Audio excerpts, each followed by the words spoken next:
Hello, everyone. Welcome to another episode of Campus Care Ed Talks. I am Nandini Upadhyay, your host of the show. I would like to welcome you all. So let me tell you a bit about Ed Talks. So Ed Talk is a platform where educators and leaders like you come on board and express their viewpoints related to education and society. Our topic for the discussion is enhancing creativity and critical thinking in classroom. To express their viewpoints on the same, we have with us Mr. Abhishek Sir, who is the director and principal of MIT World Peace School, Pune, Latur, and Indore. Welcome, Abhishek Sir.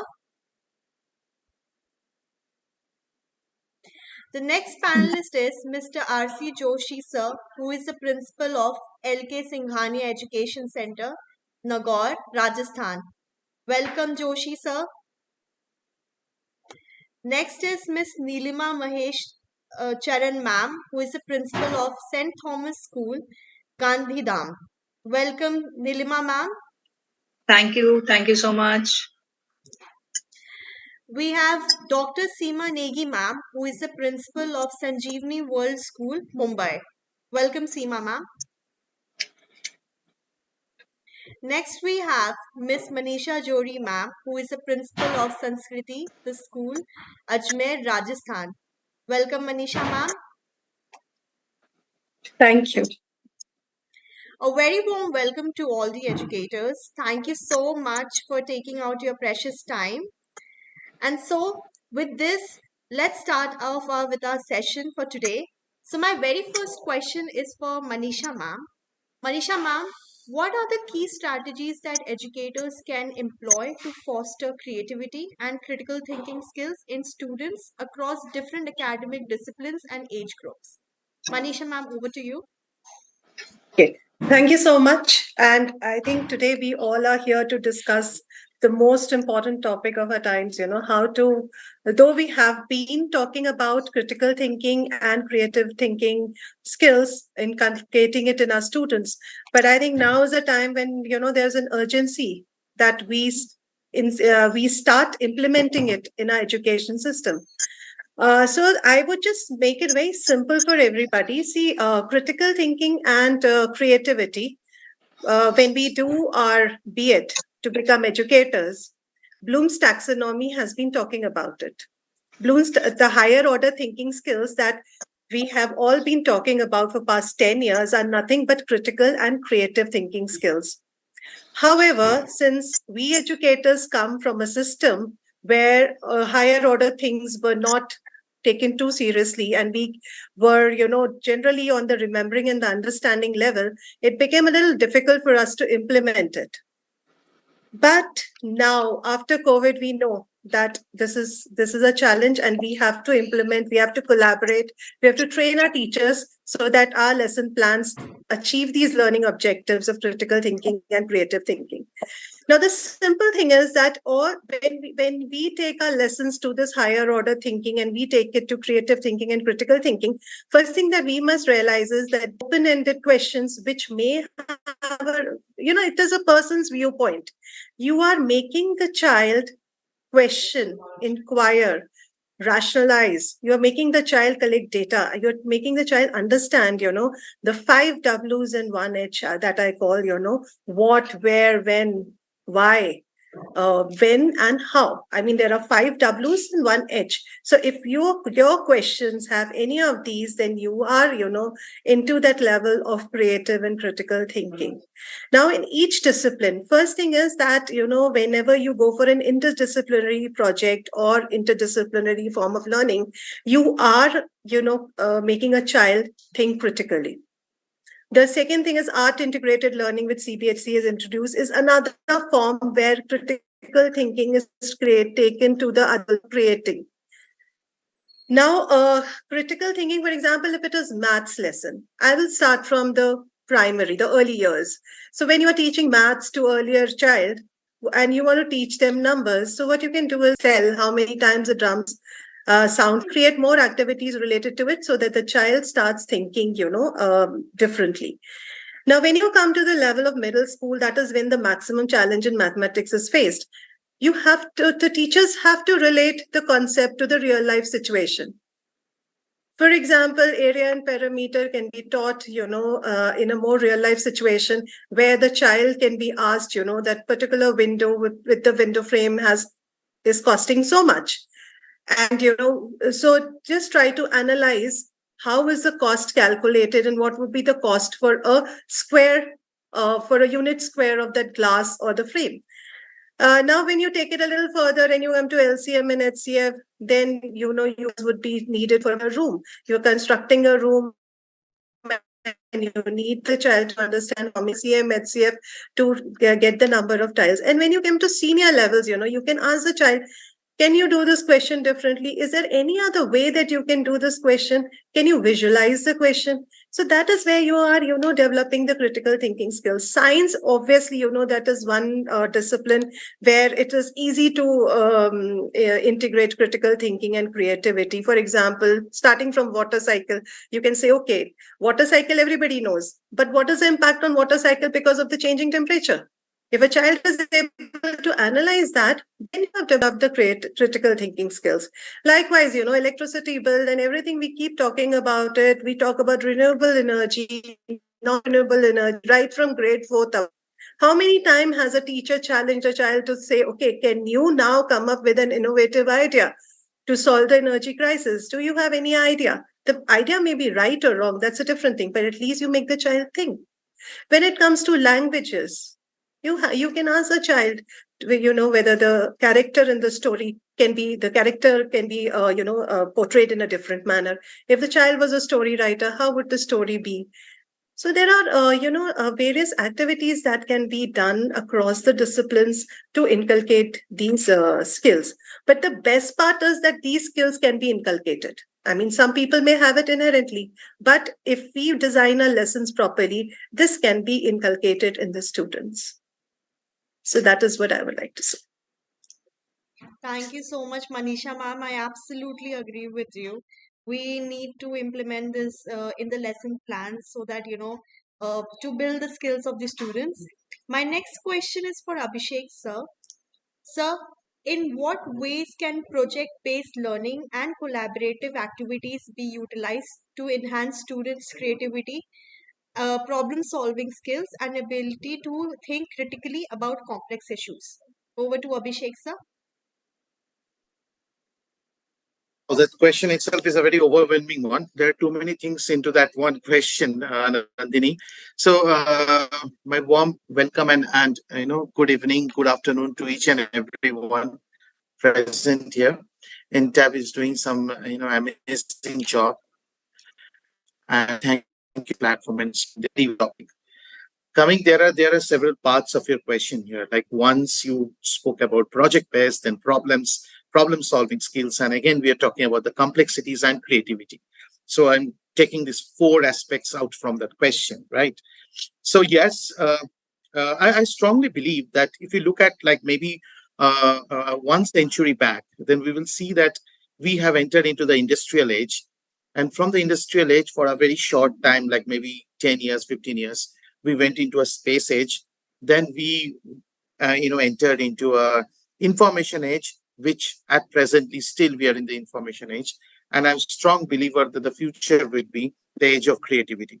Now, why I say that, like why I say that it's the age of creativity we are moving in, because when we talked about the information age, we mostly like shifted from the industrial age at the space age where there were machines and the revolution into the machine was due to the steam that we got invented, and the machines came into our life.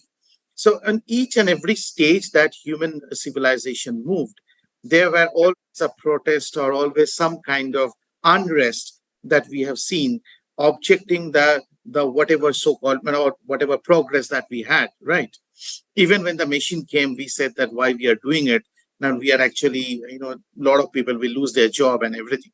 So this was happened every time. Even trust me, when for the first time the pen was invented, there was a tremendous amount of protest came, because why people excellent skill and creativity of carving will actually get obsolete, and you are giving them something called a pen to write. So the similar things we have seen in case of internet, similar things we have seen in case of the other devices and smartphone that we have used. That is not an issue. But your question goes into a project-based learning, how they are going to help us in this particular situation. Well, I would rather like to tell this as a problem-based learning rather than project-based learning, because the problem-based learning, which just now Manisha ma'am was trying to say, that we need to implement more critical thinking into the whole curriculum, and more we have to encourage our students to do that. So this problem-based learning, or generating problems out of whatever the students are learning, allowing them to ask that questions, which is a very important thing, because you have to create that suitable environment for the students to ask the question and go for it and hunt for that particular question. So we have to understand that our evolution happened like that. We were always in the discovery mode, and that's how we progressed. Now we in bit got a little bit of lost, and we created an education system where we were giving a lot of fast food and ready-made answers to the students. That's how we cannot continue. We need to change the whole style of education into problem based, where each and every concept taught to the students can end up with a problem which the students need to approach. Now, there is a problem here in the whole process. The problem is we have transformed our lives into staying inside a comfort zone, right? Even if you like, even whether it's a principal or a teacher or everyone likes to sit in that particular chair. Even in the staff room, we need to sit there. So if you are trying to approach into a creative world, then you need to come out of that comfort world, and you need to go and explore the unconquered areas, right? And that is what we have to do. And I'm using the word very strongly, we have to, because when it comes to competency, which actually your other skills of problem solving, we cannot compete with machines, and artificial intelligence will beat us hands down in near future. There will be no way that we can compete with a machine in problem solving. So definitely when it comes to problem solving, whether it's a principal solving a problem or a teacher solving a problem, that will be replaced by the artificial intelligence doing the same, right? So definitely this is going to happen. So what will be our role then? The principals who are listening to me, the teachers who are listening, what will be our role? Our role is to apply that much of creativity, so that the prompt that we are asking the artificial intelligence to solve is actually catering to a very sophisticated and complex world, making into very simple queries. That will be our, and that can only come if you are dealing with those higher order skills and those creative mindset. It's not an easy thing to do. The simplicity is one of the most difficult thing to do, and we need to understand that, and we need to break it down to that atomic level, that those questions, ability to ask questions, and then only I think we can create a world where our students will be sustainable. We are talking about sustainability in every platform, but we are also part of nature. So the human sustainability, the human well-being, the well-being of our students, of our teacher, of our principals, everything is important. So yes, that is, I think, the biggest problem at this very moment. We need to come out of our shell and start thinking in a different way. Thank you. Thank you so much, Abhishek sir. Thank you for explaining it so beautifully. So my next question is for Seema ma'am. Ma'am, what are some examples of successful initiatives or programs that have effectively promoted creativity and critical thinking in the classroom? And how can educators learn from these models to enhance their own teaching practices? Over to Seema ma'am. Thank you so much for such wonderful question, and good evening to everyone, all the audience and all panelists. Um, so I will tell you what we are doing in our school, which we feel that yes, it is enabling our students to become better thinker, better problem solver.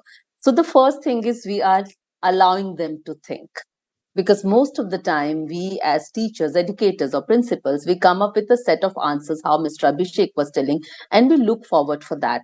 So we are trying to break that cliche thing. We have something called think tank room and a think tank period, where children think out of the box. They have to think, it takes time to make them think differently. because I think we all are in the same tunnel where we feel that, okay, this is the direction we have to think. So this out of the box thinking helped us that our children can now start thinking about the startup. They can now start thinking in a way which makes them become an entrepreneur.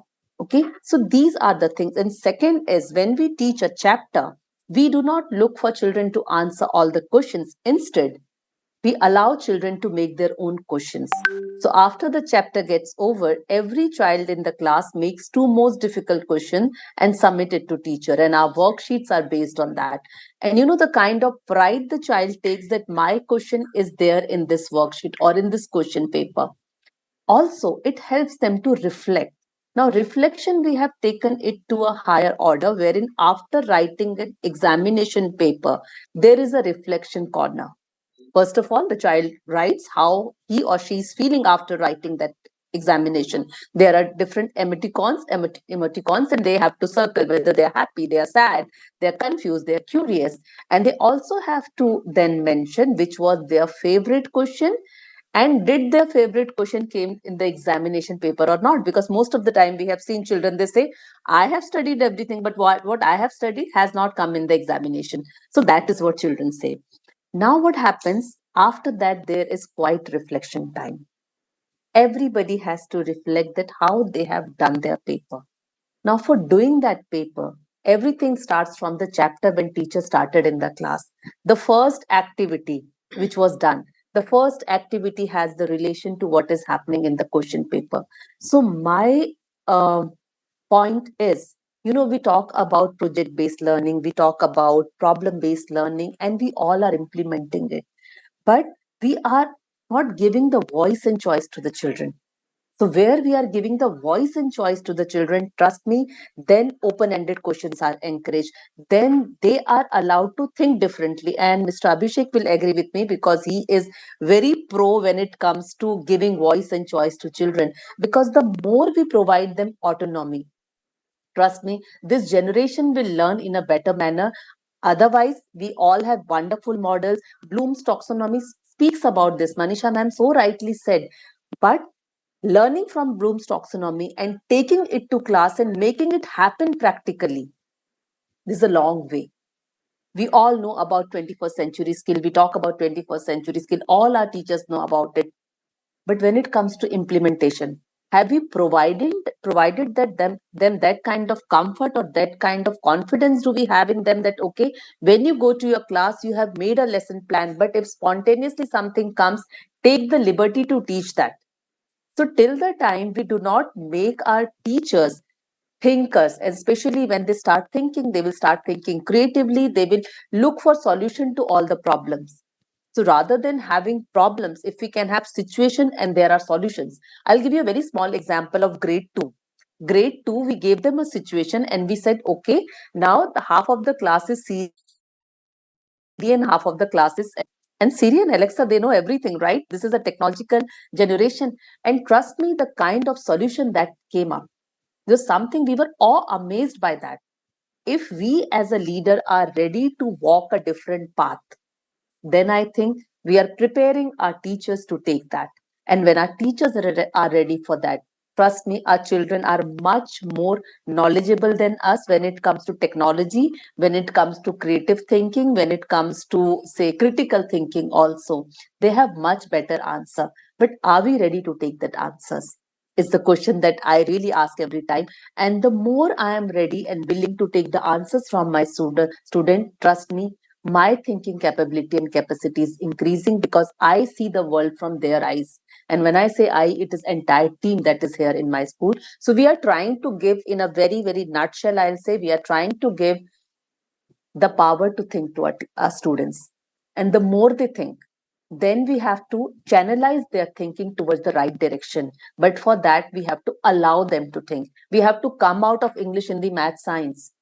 World is not about English, Hindi, math, science. Why every school wants to have STEM education now? Because they want their children to become thinker. Every school is coming up with ESL now. Schools are having entrepreneurship based competition. They are having startup based competition. This is the way forward for creativity and critical thinking. And when they are able to do that, they will be the best जो भी problem ज्ञान solvers. देते हैं. This is from my side. Thank you so much. Thank you so much, Seema ma'am. My next question is for Neelima ma'am. Ma'am, how can educators empower students to become self-regulated learners who are capable of independently applying creative and critical thinking skills in academic pursuits and real-world situations? Over to Neelima ma'am. Hello, am I audible? Yes, ma'am, you're audible. And my camera? No, ma'am. Just give me a second. Yes. I think there is some issue.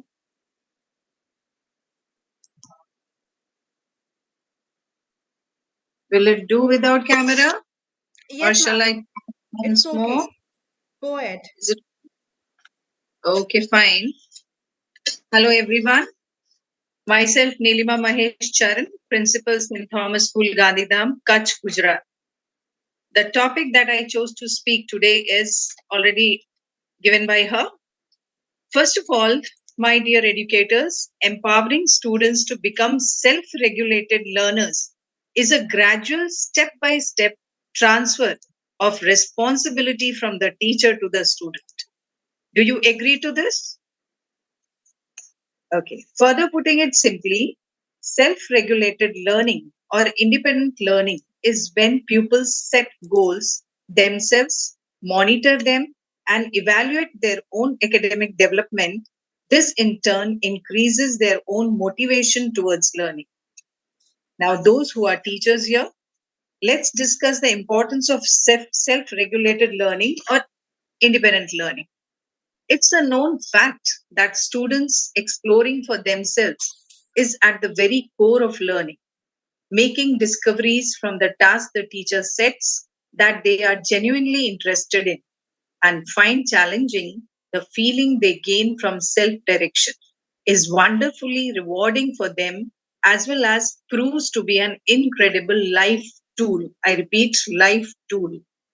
Apart from this, it signifies them with improved academic performance, increased motivation and confidence, increased chances to be intellectually creative, fosters social interaction with peers, increased opportunities for completing different tasks set by the teacher. So these are all the importance of self-regulated learning.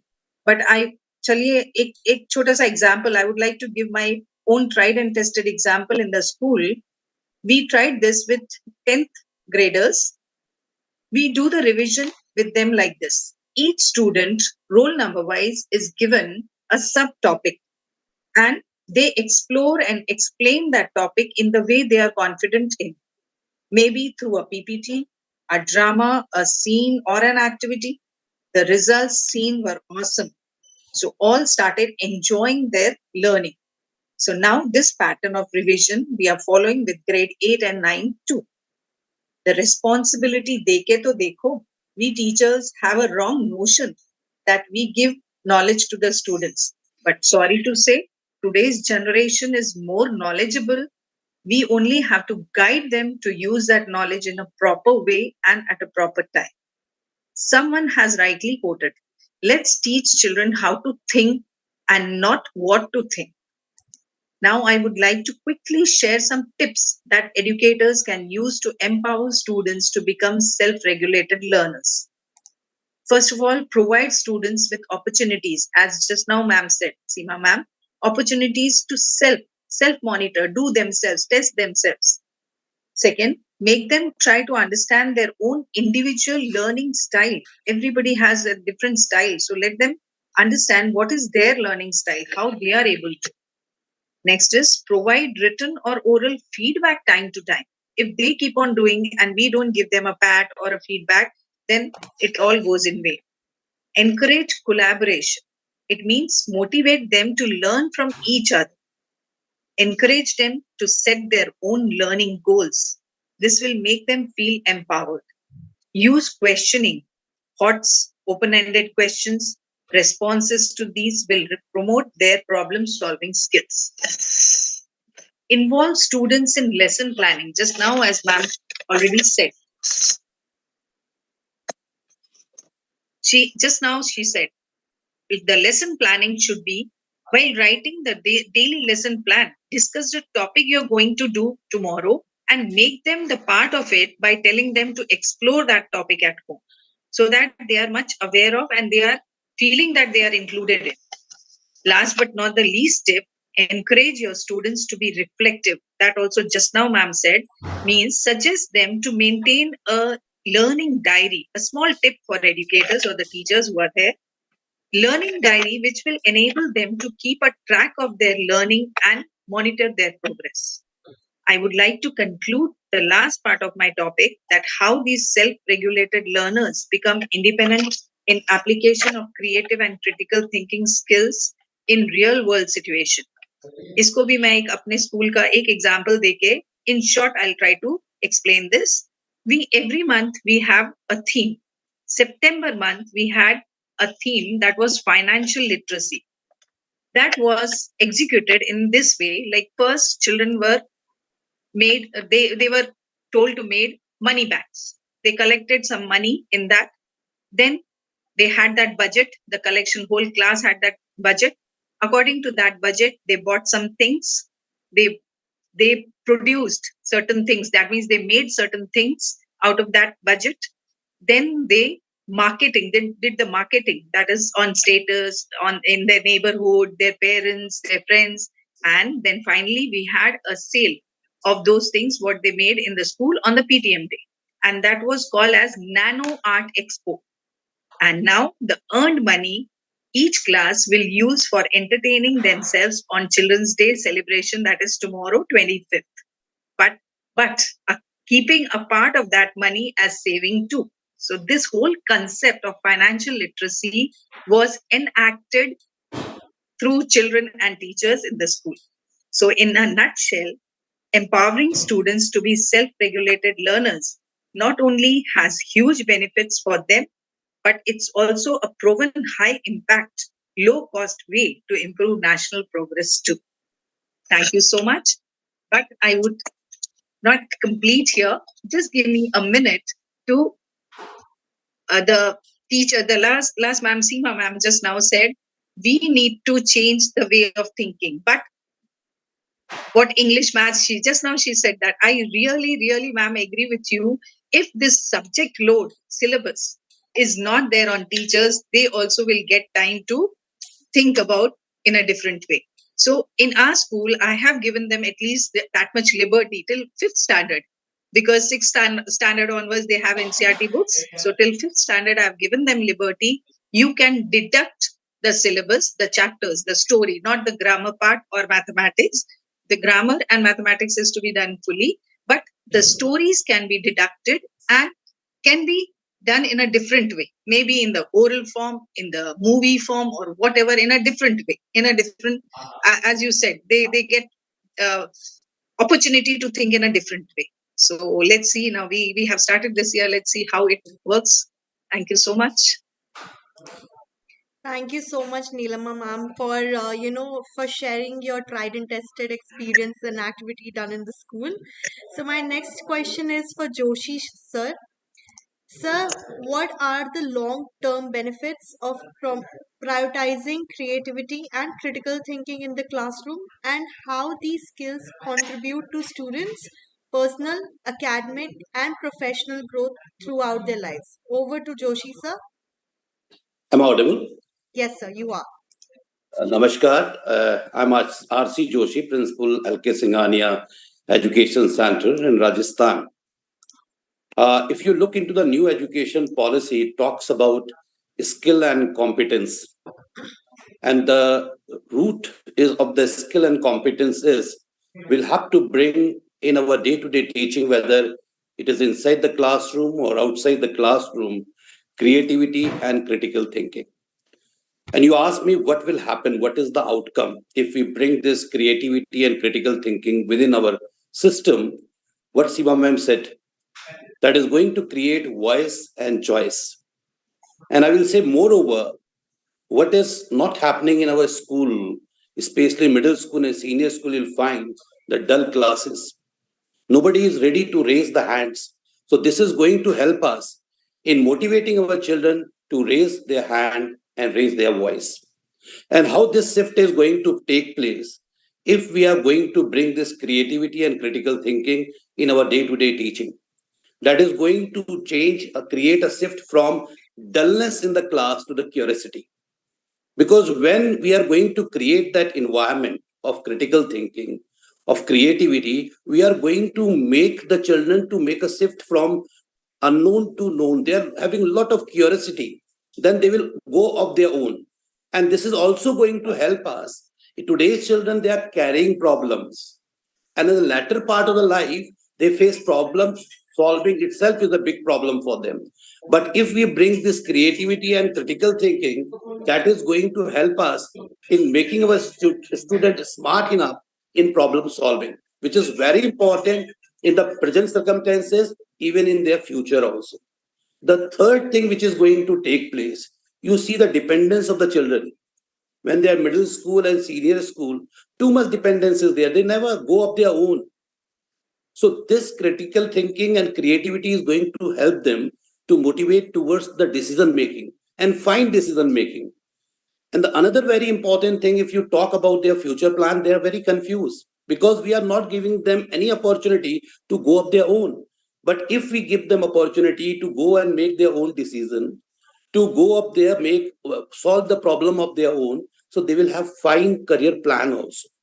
And that is also going to help our children to stay well informed. So this is the outcome of the creativity and critical thinking in the day-to-day life of our children.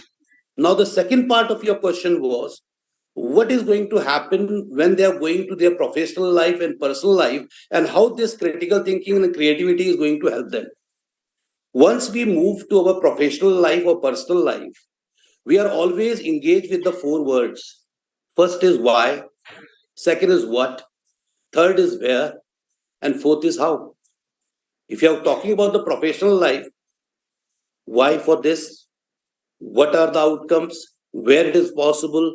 How it is possible? But if our children are well equipped, they have given enough exposure towards the out of box.